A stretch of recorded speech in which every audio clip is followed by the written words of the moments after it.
আপনারা একটু ঝগড়া করেন যাতে আপনার ঘরে মেন্টাল হসপিটালে পাঠানো যায়। এ কি কয় উনি, সে কি বলতে চায়, আপনি কি বলেন?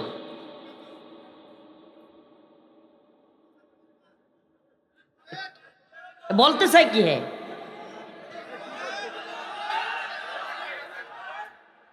আরে ভাই এইভাবে কেউ মাহফিলে খুতবা হচ্ছে, কোরআন তিলাওয়াত হচ্ছে, এইভাবে কেউ চিল্লা? কি আশ্চর্য রে ভাই! 8-10 জন উঠছে মনে, এই এদের হাতে এক একজনের হাতে একটা একটা লাঠি দেন, রামদা দেন, মনে হইতে চাই সে করে মারবে। আরে বাবা, কি শুরু করলেন আপনারা?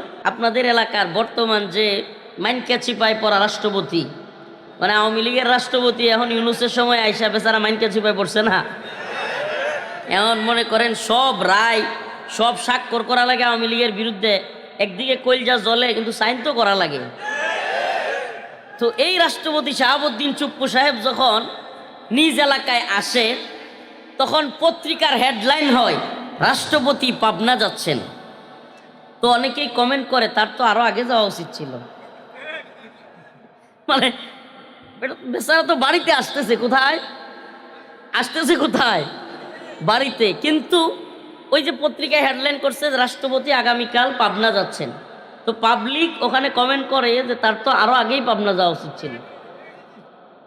এটা কেন বলে? এটা মিন করে হলো মেন্টাল হসপিটালের দিকে।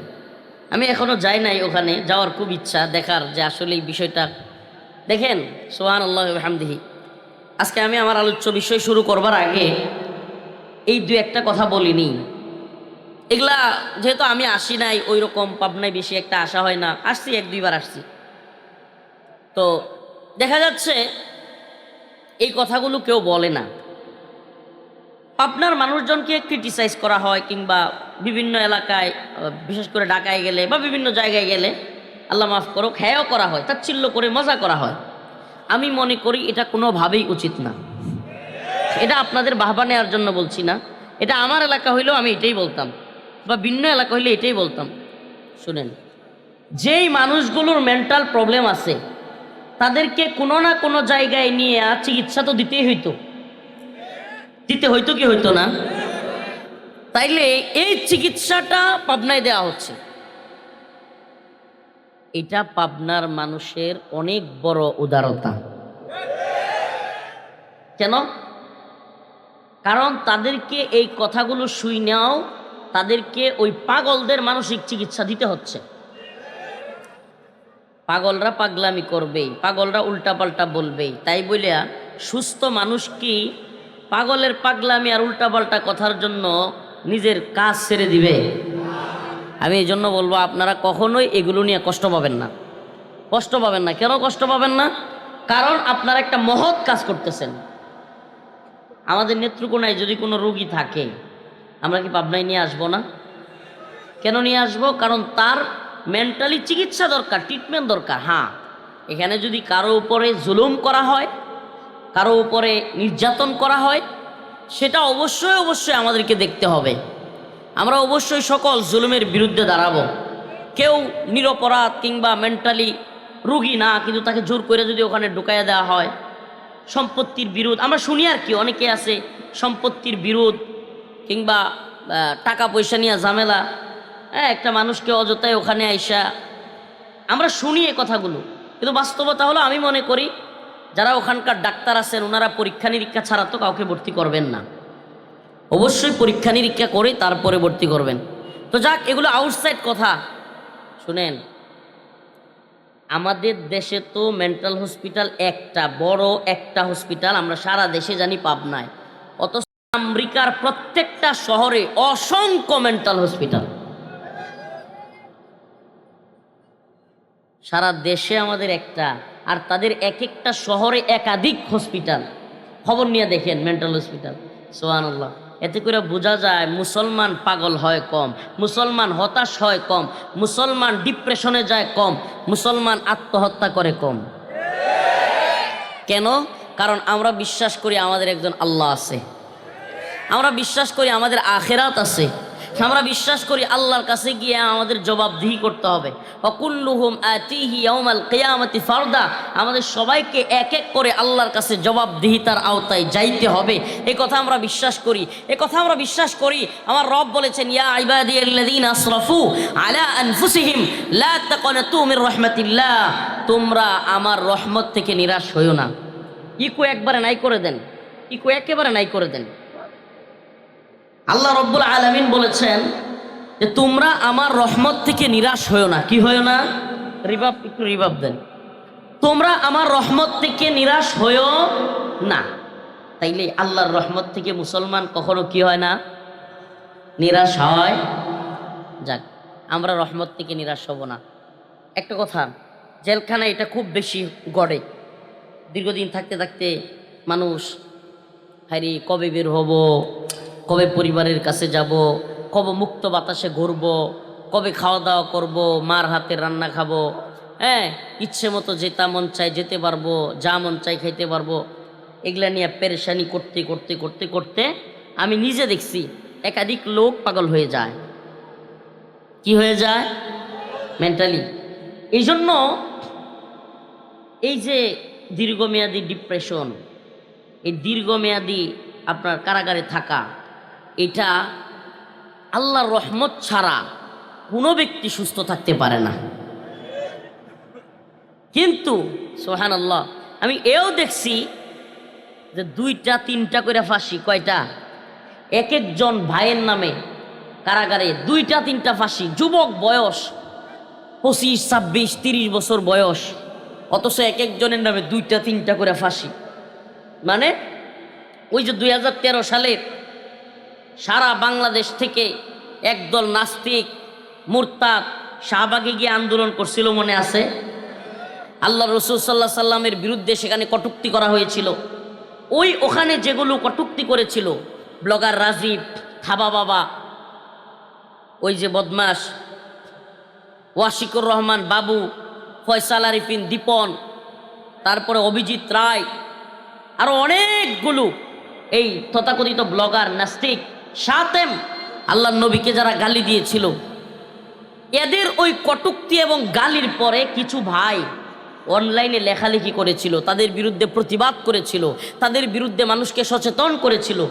ওই মানুষগুলোকে বিগত জালেম সরকার ওই ছোট্ট ছোট্ট আমাদের যুবক ভাইদেরকে, এই 25-30 বছর বয়সী ভাইদেরকে এই জালেম সরকার ফাঁসির রায় দিয়ে রাখছে। নাউজুবিল্লাহ বলবেন না? কিন্তু আমি আপনাদেরকে বলি, ওই ভাইদের মুখে আমি হাসি দেখছি, হাসি, সুবহানাল্লাহ, হাসি দেখছি। এরা কান্না করে না।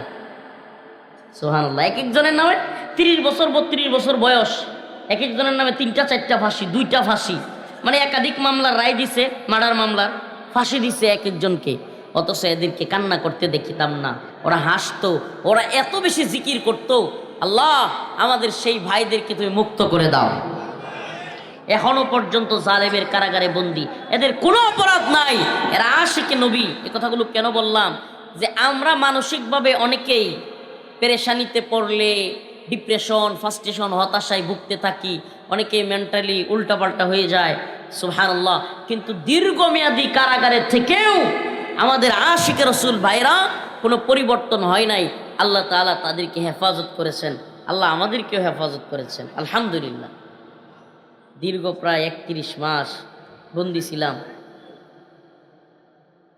মানে প্রত্যেক দিন ঘুম থেকে উইটা, ওই লোহার শিকল, প্রত্যেক দিন ঘুম থেকে উইটা, ওই যে আজকে এক কারারক্ষীর সাথে দেখা, ওনারা দেখে স্মৃতিটা মনে পড়ে গেল। মনে হয় আপনাদের পাবনায় বাড়ি, সুবেদার আয়সা বলতেছে, হুজুর দেখেন তো আমার মনে পড়ে কিনা।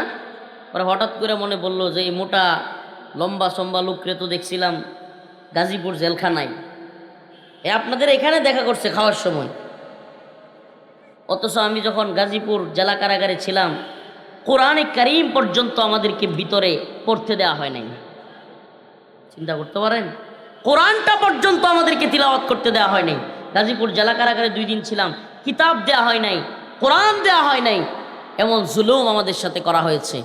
এত জুলুমের পরেও আমাদেরকে হেফাজতে রেখেছেন, আমরা মানসিকভাবে প্রশান্ত আত্মা নিয়ে বের হইতে পারছি। সবর করতে পারছি একমাত্র কার জন্য?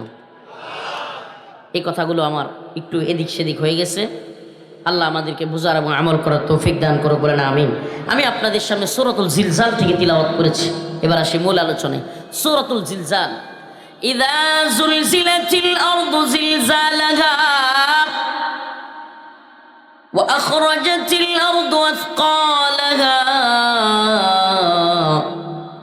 ওয়া ক্বালাল ইনসানু মা লাহা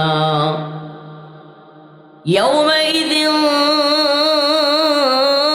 তুহাদ্দিসু আখবারাহা বিআন্না রাব্বাকা আওহা লাহা ইয়াওমাইযিন ইয়াসদুরুন নাসু আশতাতান লিয়ুরাউ আ'মালাহুম فمن يعمل مثقال ذرة خيرا يره ومن يعمل مثقال ذرة شرا يره। আমি আপনাদের সামনে সূরাতুল জিলজালের আলোচনা শুরু করার পূর্বে সূরাতুল জিলজাল এই আয়াত নাজিল হওয়ার, এই সূরা নাজিল হওয়ার প্রেক্ষাপট এবং এই সূরার ফজিলত সম্পর্কে আপনাদেরকে একটু আলোকপাত করতে চাই। আল্লাহ রাসূল সাল্লাল্লাহু আলাইহি সাল্লামের একজন সাহাবী হযরত আব্দুল্লাহ ইবনে আমর রাদিয়াল্লাহু আনহু হইতে বর্ণিত, তিনি বলেন, একদিন রাসূলুল্লাহ সাল্লাল্লাহু আলাইহি ওয়াসাল্লামের কাছে এক লোক আসলো। আপনারা কেউ কথা বলবেন না, একটু মনোযোগ দিয়ে শুনবেন। আল্লাহর রাসূলের কাছে এক লোক আসলো, ইয়া রাসূলুল্লাহ, ইয়া হাবিবাল্লাহ, আমাকে কোরআন পাঠ শিখিয়ে দেন, আমি কোরআন তিলাওয়াত শিখতে চাই। ইয়া রাসূলুল্লাহ, ইয়া হাবিবাল্লাহ, আমি কোরআন তিলাওয়াত শিখতে চাই, আমি কিভাবে কোরআন তিলাওয়াত শিখব এবং আমি কোন সূরা থেকে শুরু করব? আমি কিভাবে তিলাওয়াত করব এবং কোন সূরা থেকে তিলাওয়াত শুরু করব? আল্লাহর রাসূল সাল্লাল্লাহু আলাইহি ওয়াসাল্লাম বললেন, আলিফ লাম রা, তুমি আলিফ লাম রা এই অক্ষরগুলো দিয়া যেই সূরা শুরু হয়েছে ওই সূরাগুলো থেকে তিলাওয়াত শুরু করো। ওই সাহাবী উত্তর দিলেন, ইয়া রাসূলুল্লাহ, ইয়া হাবিবাল্লাহ, আমি বয়স্ক মানুষ, আমার ঠোঁট ভারী হয়ে গেছে, জিহ্বা ভারী হয়ে গেছে, আমি এখন এত লম্বা সূরা, এত বড় সূরা তিলাওয়াত করা শিখতে পারবো না, আমার একটু ছোট ছোট সূরা শিখাইয়া দেন। সুবহানাল্লাহ বলবেন। আমাদের যারা বয়স্ক আছি কোরআন শিক্ষা করার দরকার আছে না নাই? কোরআন কার কালাম? ওইটা একটা ডায়েরি। কোরআন কার কালাম? আল্লাহর। কোরআন কার কালাম? আমাকে, আপনাকে, আমাদেরকে সবাইকে সৃষ্টি করেছেন কে? এখানে চাপাচাপি আর চিল্লা চিল্লি হইতেই আছে, না ওনারা আমার কথা শুনতেছে না ওনারা থামতেছে। আচ্ছা ভাই একটু দেখো তো, একটু আগে বসা যায় কিনা, হালকা একটু, একটু সম্ভব না, কারণ এনে যেই ছোট্ট জায়গা, একটু হালকা আগে আসো তো, জায়গা সম্ভব হবে না এখন। এটা আপনারা চিল্লা চিল্লি না করে শুনেন, জায়গার একেবারে সংকীর্ণতা, এই জন্য চিৎকার করে লাভ নাই।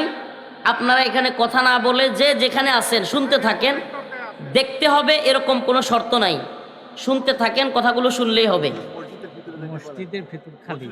মসজিদের ভিতরে, মসজিদ যাবেন না, মসজিদের ভিতরে খালি আছে, ওখানে আপনারা গিয়ে বসতে পারেন। তো বলতেছিলাম, আল্লাহ রাসূল সাল্লাল্লাহু আলাইহি সাল্লামের কাছে এক লোক আসছে, ইয়া রাসূলুল্লাহ, আমি কোরআন পাঠ শিখতে চাই, আমারে কোরআন তিলাওয়াত শিখাইয়া দেন। কি শিখাইয়া দেন? কোরআন। আমরা কোনোদিন কোনো হুজুরের কাছে গিয়া বলি, হুজুর আমার একটু কোরআনটা শিখাইয়া দেন? কেন বলি না ভাই? আমারে, আপনারে, আমাদের সবাইকে সৃষ্টি করলেন কে? চিৎকার করতে হবে, কে? আমাদের একজন মালিক আছেন, কে? আমার মালিক, আপনার মালিক আমাদেরকে কি মেসেজ দিলেন, কি বললেন, কি বুঝাতে চাইলেন, ওই বিষয়টা আমার আপনার বোঝা দরকার আছে না? হুজুরদের মুখ থেকে তো শুনবেনই, কিন্তু আমার আপনারও তো দরকার আছে যে আমার আল্লাহ সৃষ্টি করলো, তিনি কি দিয়া পাঠাইলো, তিনি কি বললেন, তার কালামের মধ্যে কি বলা আছে, এটা আমাদের জানা দরকার আছে না? ইসলাম এমন এক ধর্ম, কমপ্লিট কোড অফ লাইফ, পূর্ণাঙ্গ জীবন ব্যবস্থা আপনার আমার জন্য কোরআন সুন্নাতে দেওয়া আছে। আল্লাহ পাক বলে দিয়েছেন, আল-ইয়াউমা আকমালতু লাকুম দীনাকুম ওয়া আতমামতু আলাইকুম নি'মাতি ওয়া রাদিতু লাকুমুল ইসলাম দীনা। আল্লাহ রাব্বুল আলামিন পয়গম্বর সরদারে দো আলমকে জানায়া দিলেন, হে নবী, আল-ইয়াউমা আকমালতু লাকুম দীনাকুম, এই দিনকে পরিপূর্ণ করে দেওয়া হয়েছে। দিন কি? পরিপূর্ণ। সুবহানাল্লাহ, দিন পরিপূর্ণ। কারো কাছ থেকে আমাদেরকে হাওলাত করতে হবে না, দাঁড় কর্য করতে হবে না। আল্লাহর পক্ষ থেকে একেবারে দুলনা থেকে কবর পর্যন্ত একটা মানুষ কি করবে, কি খাবে, কোন ব্যবসা করতে পারবে, কোনটা করতে পারবে না, সুদ খেতে পারবে কি পারবে না, মদ খেতে পারবে কি পারবে না, জুয়া খেলতে পারবে কি পারবে না, নামাজ কয়েক তো পড়তে হবে, রোজা কোন মাসে রাখতে হবে, এগুলা জানতে হবে আমাদেরকে। আমরা মুসলমান। কোরআনে কারীম তিলাওয়াত করার 3টা ফায়দা। নাম্বার 1, কোরআনে কারীম তিলাওয়াত করলে এবং শুনলে, আবার বলছি, কোরআনে কারীম তিলাওয়াত করলে এবং মনোযোগ দিয়ে শুনলে দিলের জং দূর হয়, দিল পরিষ্কার হয়।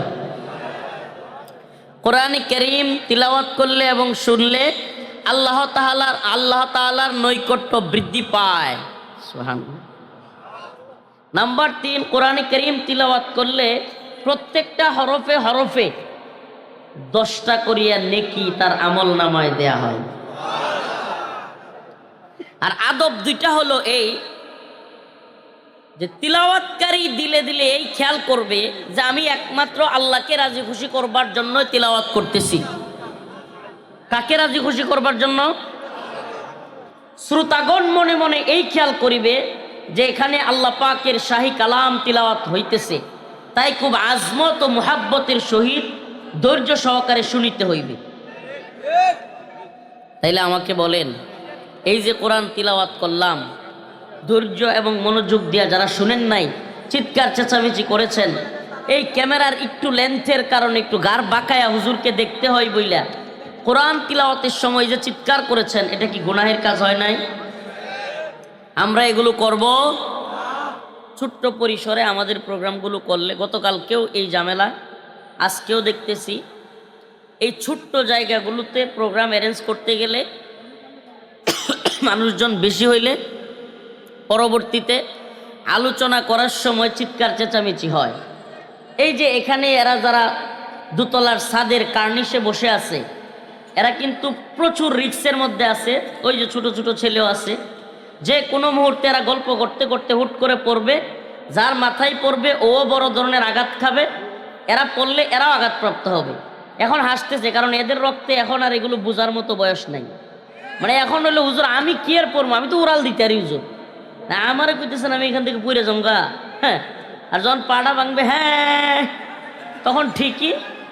এই যে নিচে দেখা যায় বাঁশ আছে, এই যে নিচে দেখা যায় বাঁশের চোকা চোকা লাঠি, হ্যাঁ, এগুলাতে একজন যদি কোনোভাবে পড়ে সর্বনাশ হয়ে যাবে। তাই দয়া করে আমি বলবো যে তোমরা যারা এখানে বসে আছো, এটা নিরাপদ না। মুরব্বীরা কি বলেন, এখানে এভাবে বসতে দিব? আমি বাদ দিব, আমি আলোচনা করতে থাকবো, এভাবে থাকবে? ঠিক আছে, শুনেন, আমি একটা কথা বলি, আপনাদের আশা করি ভালো লাগবে। বাস্তবতা এটাই। শুনেন, আপনাদের যে জায়গা, যে জেলাটার নাম হলো পাবনা। নাম কি? সারা দেশে পাবনা বলতে কিন্তু এখন পাবনায় যে অনেক থানা আছে, কিংবা পাবনার জনগণ, কিংবা পাবনা কি, এগুলা আসার আগে সর্বপ্রথম মানুষের মাথায় আসে যে এখানে একটা পাগলা গারদ আছে। মজা নিয়েন না, কিন্তু বাস্তবতা কি? পাবনা হলো সারা দেশের যত পাগল, তাদেরকে পাবনাওয়ালারা ট্রিটমেন্ট দেয়, চিকিৎসা করে। পাবনার লোক কিন্তু পাগল না, সারা দেশের পাগলদের চিকিৎসা দেয় হলো পাবনাওয়ালারা। নাকি? কিন্তু প্রবলেমের জায়গা হলো পাবনা আসলে কেউ পাবনা যাচ্ছি এটা বলতে চায় না। এটার কারণ কি জানেন? এটার কারণ হলো যাকাত কিভাবে দিতে হবে, হজ কিভাবে করতে হবে, কোরবানি কিভাবে দিতে হবে, কাদের কোরবানি দিতে হবে, টয়লেটে কিভাবে যেতে হবে, টয়লেট থেকে কিভাবে বের হইতে হবে, মসজিদে কিভাবে ঢুকতে হবে, কিভাবে বের হইতে হবে, অজু কিভাবে করতে হবে, কিভাবে নামাজ শেষ করতে হবে, কিভাবে অমুসলিমদের সাথে আচার আচরণ করতে হবে, কিভাবে জাতীয় আন্তর্জাতিক ইস্যুতে প্রতিক্রিয়া দেখাইতে হবে, কিভাবে পররাষ্ট্রনীতি অবলম্বন করতে হবে, সব কিছু এ টু জেড আল্লাহ রাব্বুল আলামিন কোরআন সুন্নায় দিয়ে দিয়েছেন। দিয়েছেন না দেন নাই? ইন্নাদ-দীনা ইনদাল্লাহিল ইসলাম। আল্লাহ রাব্বুল আলামিন বলেন ইসলাম হলো পরিপূর্ণ জীবন ব্যবস্থা। ইসলাম কি? ইন্নাদ-দীনা ইনদাল্লাহিল ইসলাম। আল্লাহর কাছে একমাত্র গ্রহণযোগ্য, মনোনীত গ্রহণযোগ্য একমাত্র ধর্মের নাম হলো। অতএব ইসলামকে যদি কেউ ফু মাইরা নিবাইয়া দিতে চায়, কোরআনকে কেউ যদি ফু মাইরা নিবাইয়া দিতে চায়, পারবে? গোটা পৃথিবীতে কোরআনের একটা সবচাইতে বড় মুজিজা, সবচাইতে বড় কোরআন যে সত্য, এটার সবচাইতে বড় একটা দলিল, অন্যতম একটা দলিল হলো পৃথিবীতে বাইবেল বলেন, পৃথিবীতে ত্রিপিটক বলেন, বেদ বলেন, মহাভারত বলেন, যত ধর্মের গ্রন্থ বলেন, ধর্মের গ্রন্থবলী বলেন, এত পরিমাণে হাফেজ সাহেব নাই যেই পরিমাণ হাফেজ সাহেব কোরআনের আছে। আজকে আমরা 5 জন হাফেজ সাহেবকে কি দিলাম? সুবহানাল্লাহ। এটা কোরআনের মুজিজা। সব কোরআন যদি পুরিয়েও দেয়া হয়, নাউজুবিল্লাহ, অসম্ভব। কারণ কেন অসম্ভব? আল্লাহর ঘোষণা, ইন্না নাহনু নাযালনা যিকরা ওয়া ইন্না লাহু লাহাফিযুন।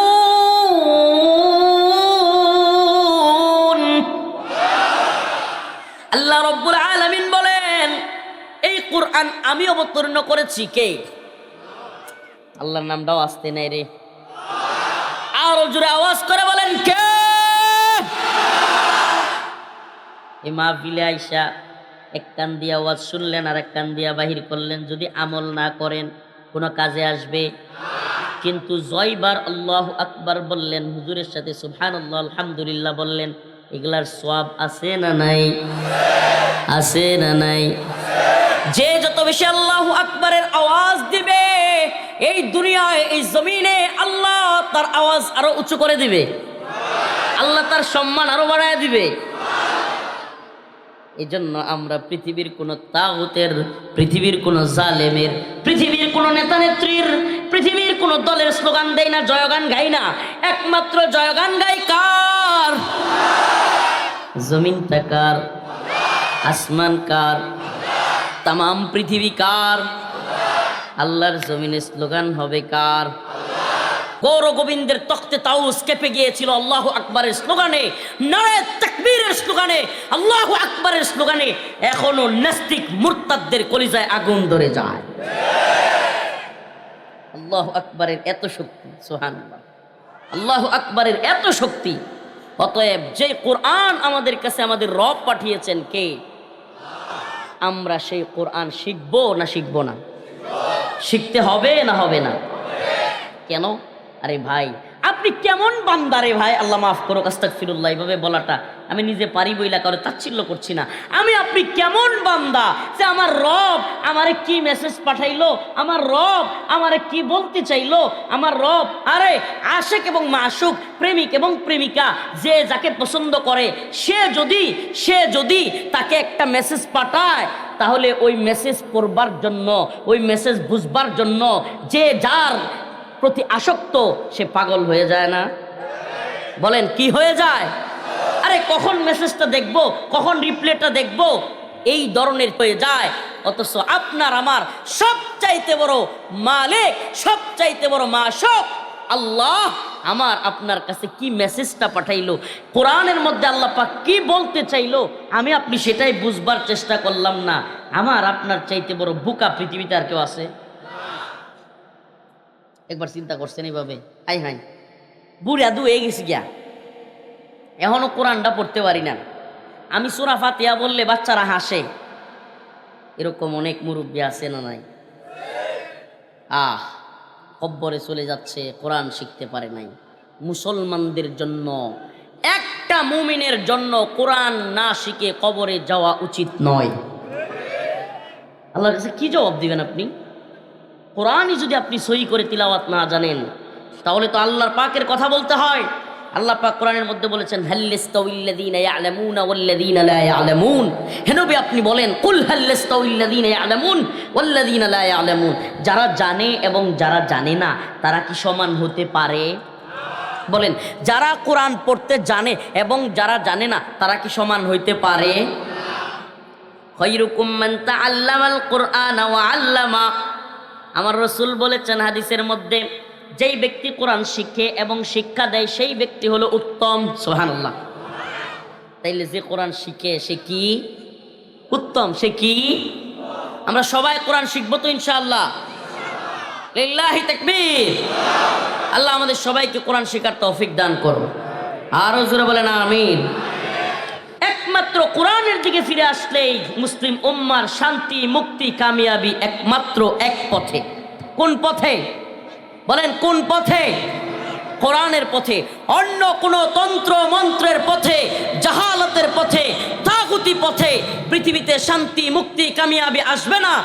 চ্যালেঞ্জ করে বলতে পারি, লিখে রাখেন, একমাত্র আল্লাহর দ্বীন আল্লাহর জমিনে যদি বাস্তবায়ন হয়, কোরআন সুন্নাহ অনুযায়ী ইসলামী শরিয়া যদি বাস্তবায়ন হয়, তাহলেই একমাত্র পৃথিবীতে শান্তি, মুক্তি, কামিয়াবি আসবে। আল্লাহ আমাদের সবাইকে বোঝার তৌফিক দান করুন। প্রিয় হাজিরিন, মনে আছে আব্দুল্লাহ ইবনে আমর একটা হাদিস বলতেছিলাম যে রাসূলুল্লাহ সাল্লাল্লাহু আলাইহি ওয়াসাল্লামের কাছে এক লোক আসছে, ইয়া রাসূলুল্লাহ আমার একটু কোরআন পাঠ শিখায়া দেন। আল্লাহ রাসূল বলেন, আলিফ লাম রা, এই আয়াত থেকে, এই সূরাগুলো থেকে শুরু করো। বললেন, ইয়া রাসূলুল্লাহ আমার তো ঠোঁট ভারী হয়ে গেছে, কেমনে? আল্লাহ রাসূল বললেন, তাইলে ইসাব্বিহু লিল্লাহ, ইসাব্বিহু, এই আয়াতগুলো দিয়া, ইসাব্বিহু শব্দ দিয়া যে সূরাগুলো, ওই সূরাগুলো থেকে পড়া শুরু করো। আবার সাহাবী বললেন, ইয়া রাসূলুল্লাহ কেমনে? আমার তো জিহ্বা ভারী হয়ে গেছে, ঠোঁট ভারী হয়ে গেছে, আমাকে একটু ছোট্ট সূরাগুলো দেখায়া দেন।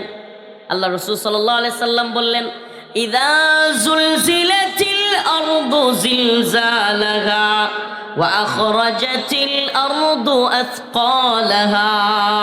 আল্লাহ রাসূল বললেন, তাইলে ইযা জুলজিলাতিল আরদু জিলজালাহা সূরাতুল জিলজাল থেকে তিলাওয়াত শুরু করো। সুবহানাল্লাহ। তখন ওই সাহাবী বলল, ইয়া রাসূলুল্লাহ আমি এই সূরা মৃত্যুর আগ পর্যন্ত তিলাওয়াত করব। সুবহানাল্লাহ। যখন সেই সাহাবী চলে গেলেন, আল্লাহ রাসূল বললেন, হে আমার সাহাবারা, যদি সে সত্যি মৃত্যুর আগ পর্যন্ত এই সূরাতুল জিলজাল তিলাওয়াত করে, বিশ্বাস করো এই লোক সফল হয়ে গেছে। সুবহানাল্লাহ বলবেন না? সূরাতুল জিলজাল যে ব্যক্তি তিলাওয়াত করবে সেই ব্যক্তি সফল। আসলে সূরাতুল জিলজালের মধ্যে আল্লাহ পাক কিয়ামতের আলোচনা করেছেন। কিসের আলোচনা? কিসের আলোচনা? কিয়ামতের আলোচনা। সংক্ষিপ্ত সময়, সংক্ষিপ্ত, আরো দূরে যেতে হবে। আপনাদের এখানে এসেছি, এলাকায় দুই জায়গায় প্রোগ্রাম নিয়েছি, একটা এখানে আর একটা চাটমোহর। দীর্ঘ পথ পাড়ি দিয়ে আসি তো, শুধু এক জায়গার জন্য আসলে আরেকটা এলাকার হক নষ্ট হয়। আসি 1 বছর, 2 বছর, 5 বছর, 7 বছরে, এই জন্য 2টা প্রোগ্রাম দিয়েছি, ওখানে চলে যাব। অল্প সময়ের মধ্যে আমি এই সূরার আলোচনাটা আপনাদের দিকে নিয়ে যাব ইনশাআল্লাহ। আল্লাহ রাব্বুল আলামিন বলেন, ইযা জুলজিলাতিল আরদু জিলজালাহা, যখন পৃথিবীতে একটা কম্পন তৈরি হবে। কি তৈরি হবে? একটা কম্পন, ভয়াবহ কম্পন। এই যে কয়েকদিন আগে একটা কম্পন হয়েছিল, মনে আছে? 8 জন মারা গেছিল, নরসিংদীতে উৎপত্তি হয়েছিল। কি ভয়ঙ্কর অবস্থা, মনে আছে? আচ্ছা, এই কম্পন যদি আরো তীব্র মাত্রা ধারণ করে, গাছপালা নড়তে থাকে, ভবন নড়তে থাকে, সব যদি গুঁড়া হইয়া উইয়া আমাদের মাথার উপরে পড়ে, কি ভয়ঙ্কর হবে সেই পরিস্থিতি। ইযা জুলজিলাতিল আরদু জিলজালাহা ওয়া আখরাজাতিল আরদু আথকালাহা। আল্লাহ রাব্বুল আলামিন বলেন, ওই কম্পনের পরে জমিন থেকে সমস্ত কিছু বের হয়ে যাবে। স্বর্ণ গহনা বের হয়ে যাবে, রূপার গহনা বের হয়ে যাবে, যত টাকা পয়সা ধন সম্পদ সব কিছু বের হয়ে উড়তে থাকবে আসমানের মধ্যে, এইভাবে খোলা আকাশের মধ্যে উড়তে থাকবে। খুনি খুনি বলবে, খুনি উসমান হাদি ভাই, তার খুনি ফয়সাল, দাউদ ফয়সাল বলবে, আই হাই, এ আওয়ামী লীগ আর ভারতের টাকার কারণে উসমান হাদিরে মারছিলাম, অথচ আজকে এই ধন সম্পদ সব উঠতেছে। সুবহানাল্লাহ। খুনিরা হা করে তাকায় দেখবে। ওয়া আখরাজাতিল আরদু আথকালাহা ওয়া ক্বালাল ইনসান মা লাহা, মানুষজন তাকায় তাকায় বলবে আয় হায় এই ধন সম্পদগুলোর কি হয়ে গেল, এই টাকা পয়সাগুলোর কি হয়ে গেল। চোর বলবে আয় হায় এই টাকা চুরি করবার জন্য আমার হাত কাটা হয়েছিল, এই টাকা চুরি করবার জন্য আমার শাস্তি দেওয়া হয়েছিল, আর আজকে এই টাকা ধন সম্পদ সোনা গহনা সব উঠতাছে। চোর হতাশ হয়ে যাবে।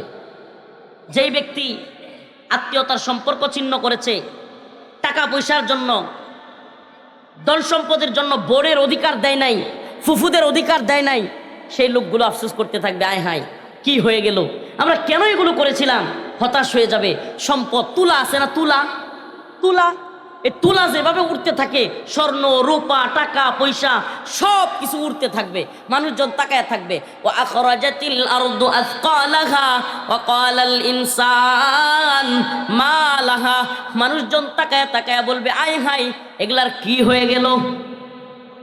ওই খুনিরা সেদিন তাকায় তাকায় দেখবে আর বলবে আয় হায় কেন খুন করলাম, কেন খুন করলাম, হতাশ হয়ে যাবে। আজকে বাংলার জমিনে ওপেন খুন কারামি বেড়ে গেছে। আমাদের ভাই সারা বাংলাদেশের পরিচিত মুখ, যুবক হিন্দুত্ববাদী ভারতের বিরুদ্ধে বলিষ্ঠ কণ্ঠস্বর উসমান হাদি ভাইকে এভাবে খুন করা হলো, অথচ 1-1.5 মাস চলে যাচ্ছে এখনো পর্যন্ত কোনো বিচার আমরা পাচ্ছি না। শরীফ উসমান হাদি ভাই কবরে চলে গিয়েছে, কিন্তু তার খুনি এখনো বাহিরে রয়ে গেছে। এই সরকার যে ছাত্রদের রক্তের বিনিময়ে এই উপদেষ্টা সরকার প্রতিষ্ঠিত হয়েছিল, আজকে সেই উপদেষ্টাদের সরকার একটা ব্যর্থ সরকারে পরিণত হয়েছে। এরা এতটাই ব্যর্থ যে আমার ভাই শরীফ উসমান হাদি এ জাতির সামনে শুধু এতটুকু বলেছিল যে হে প্রিয় জাতি, আমাকে হয়তো শহীদ করা হবে, হত্যা করা হবে, একটা ইনসাফের রাষ্ট্র, কল্যাণের রাষ্ট্র প্রতিষ্ঠার জন্য, একটা ইসলামের রাষ্ট্র, ইনসাফের রাষ্ট্র প্রতিষ্ঠা করবার জন্য আমি হয়তো জীবন দিয়ে দিব, কিন্তু আপনাদের কাছে আমার বিনীত অনুরোধ, আমাকে যদি শহীদ করা হয়, আমাকে যদি মেরেও ফেলা হয়, আমার বিচারটুকু যেন বাংলার জমিনে হয়। হে মুসলিম উম্মাহ, হে প্রিয় পাবনাবাসী, এবং ইউটিউব এবং ফেসবুকের মাধ্যমে গোটা জাতিকে বলতে চাই, আমার এই আলোচনা যদি আপনাদের কানে পৌঁছায়, সবাইকে বলি আমাদের ভাই শরীফ উসমান হাদি কি খুব বেশি চেয়েছিল? বলেন এটা তার খুব বেশি চাওয়া?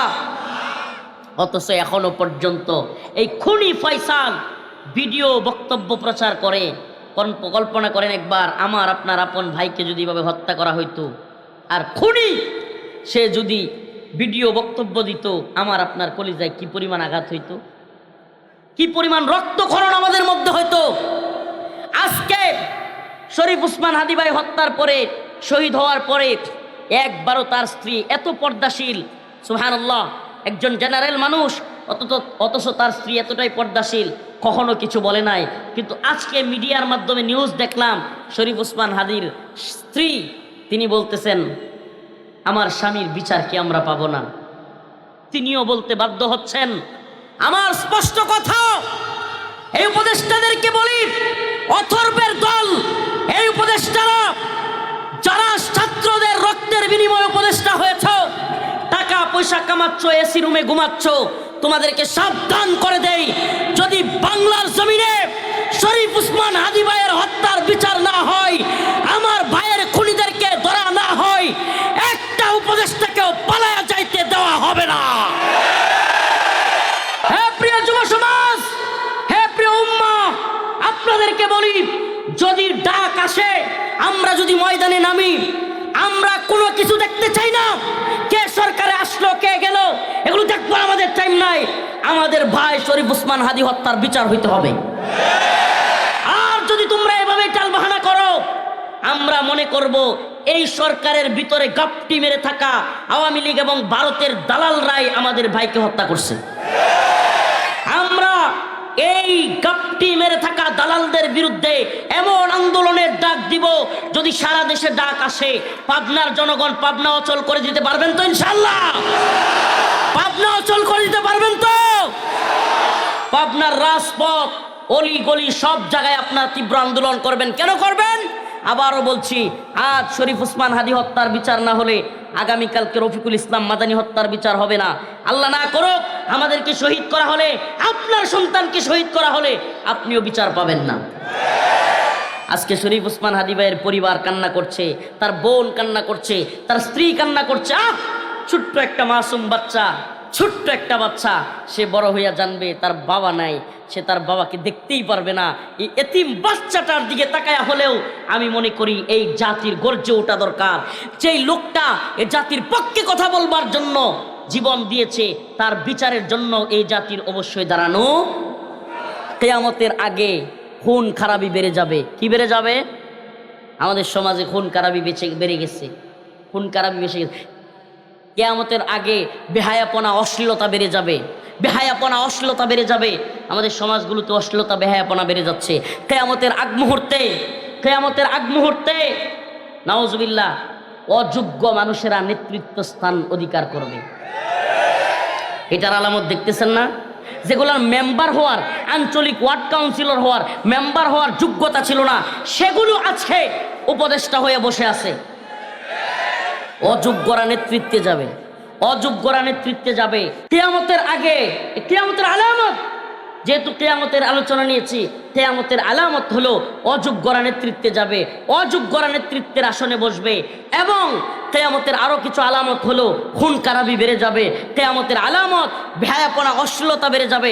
আমরা তো শুধু আলামাতুদ দাজ্জালের কথা শুনি, আমরা তো শুধু আলামত দাব্বাতুল আরদের কথা শুনি, আমরা তো শুধুমাত্র দাজ্জাল আবির্ভাব হবে, ইমাম মাহদী আলাইহিস সালাম আসবে, ঈসা আলাইহিস সালাম আসবে। অবশ্যই এগুলো কিয়ামতের বড় আলামত, কিন্তু কিয়ামতের ছোট আলামতগুলো হলো, কিয়ামতের ছোট ছোট অনেক আলামতগুলোর মধ্যে এগুলো অন্যতম। অতএব আমাদেরকে অশ্লীলতা থেকে দূরে থাকতে হবে, বেহায়াপনা থেকে দূরে থাকতে হবে। খুন খারাপি, নাউজুবিল্লাহ, এক মুসলমান অপর মুসলমানের জন্য জান, মাল, ইজ্জত, সম্মান, রক্ত, এগুলো হারাম। এগুলা কি? হারাম। সাবধান, কোনো অন্য মুমিন ভাইয়ের রক্ত জড়ানো যাবে না। এই দলীয় ভিন্নতার কারণে, মতবিরোধের কারণে কাউকে আঘাত করা যাবে না। যাবে? কাউকে আঘাত করা যাবে না, কারো উপর জুলুম করা যাবে না, কারো উপর নির্যাতন করা যাবে না। এই প্রত্যেকটা বিষয় কিয়ামতের আলামত। হুজুর, আল্লাহ রসুল যেহেতু বলছে কিয়ামতের আলামত এগুলো, তাহলে এগুলো তো হবেই, এগুলো হবেই। তাহলে আমরা কি করব? আরে ভাই, আল্লাহ রসুল সাল্লাল্লাহু আলাইহি সাল্লাম আমাদেরকে জানিয়েছেন এজন্য যে আমরা যেন এই আলামতগুলোর ভিতরে না পড়ে যাই। আমরা যেন কি হই? এই আলামতগুলো ঘটবে, কিন্তু আমরা কোনোভাবেই এই আলামতগুলোর ভিতরে ঢুকবো না। বরং আমরা কি করব? কিয়ামতের আগ পর্যন্ত, কিয়ামত যার যার মৃত্যু তার তার জন্য কিয়ামত। আর যদি কিয়ামত আসেও দাজ্জালের ফিতনা থেকে আমরা আল্লাহর কাছে পানাহ চাইবো, আমরা জিনা ব্যভিচারের ফিতনা থেকে আল্লাহর কাছে পানাহ চাইবো, আমরা নামাজ পড়বো, আমরা রোজা রাখবো, আমরা মা বাবার খেদমত করব, আমরা কোনো ধরনের মুরব্বীদের লাঞ্ছিত করব না, অপমানিত করব না, আমরা কোনো মুসলমান ভাইয়ের মাথায় আঘাত করব না, জুলুম করব না, খুন খারাপিতে অংশগ্রহণ করব। আল্লাহ পাক আমাদের সবাইকে বুঝার এবং আমল করার তৌফিক দান করুক। সকলে বলেন আমিন। ওয়া আখিরু দাওয়ানা আনিল হামদুলিল্লাহি রাব্বিল আলামিন। আসসালামু আলাইকুম ওয়া রাহমাতুল্লাহি ওয়া বারাকাতুহু। সকলের কাছে খাস করে দোয়া চাই।